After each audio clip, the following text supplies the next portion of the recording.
పేర్నపాలెం నుంచి వచ్చాను సార్. ఎలా వచ్చారు? ప్రభుత్వం ఏర్పాటు చేసిన బస్సుల్లోనే వచ్చారా? అవునండి. ఎలా ఉన్నాయి సౌకర్యాలు? ఎలా ఉన్నాయి? అన్నీ బాగానే ఉన్నాయి కానీ మాకు చేలేసాం తండ్రి. చేలైతే మాకు పంటలు సమృద్ధిగా మాకు లేవు, బేరాలు లేవు, చచ్చిపోతున్నాం. ఇప్పుడు ఆ విషయం చదువుతానికి ఇక్కడికి వచ్చారా? అవునండి. అందుకే చెప్పారు వెళ్ళి అక్కడ ఎట్ట చెబుతాం, మేము ఏడపోతాం ఏడొస్తాం. మరి అదే అక్కడ ఆ విషయం చదువుతాకి వచ్చాం. మేము మీకు చెబుదామని వచ్చాం. మాకు చదువుతాం అయితే అక్కడ చాలా మంది ఉన్నారు కదా. మీరు మీకు చెబితే మీరు వాళ్ళకి చెబుతారని వచ్చాం.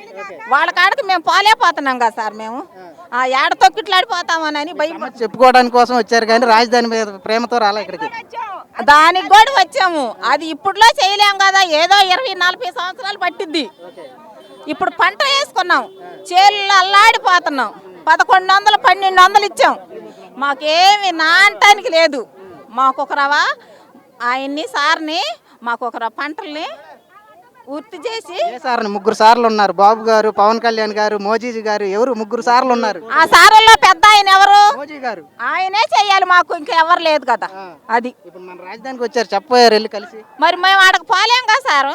మేము ఆడకి వెళ్తే ఇంకా మమ్మల్ని ఏడ తొక్కేస్తారా కదా. అందుకని మిమ్మల్ని మేము అడుగుతున్నాం సలహా, చిన్నగా ఒక చాటు నుంచొని.